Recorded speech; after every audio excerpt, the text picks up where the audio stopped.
धाराशिवमध्ये नगरपालिका निवडणुकीच्या पार्श्वभूमीवर मतदार यादीमध्ये पारदर्शकता आणण्यासाठी नगरपालिकेकडून दुबार मतदार शोध मोहिमेला सुरुवात करण्यात आली। 20 पर्यवेक्षक आणि 20 प्रगणक शिक्षकांच्या माध्यमातून दुबार मतदारांचा संपर्क सुरू करण्यात आला। धाराशिव शहरामध्ये 94,000 मतदारांपैकी 2,731 मतदारांची नावे वेगवेगळ्या वॉर्डमध्ये दुबार आढळलेली आहे। त्यानुसार आता प्रत्येक मतदारासोबत संवाद साधण्याचं काम सुरू करण्यात आलेलं आहे आणि त्याच्याकडून आता लेखी सुद्धा घेतलं जात आहे। त्यामुळे यादीमध्ये पारदर्शकता आणण्याचं काम नगरपालिकेच्या माध्यमातून आता सुरू करण्यात आलेलं आहे।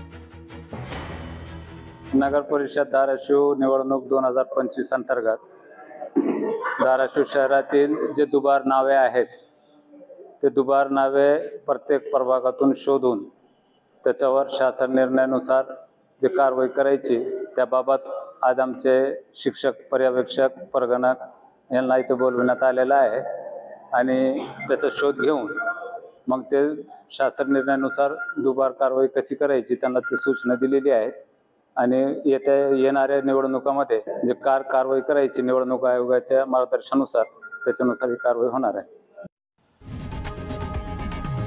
लोकशाही मराठी ऐका, पहा, जागरूक रहा।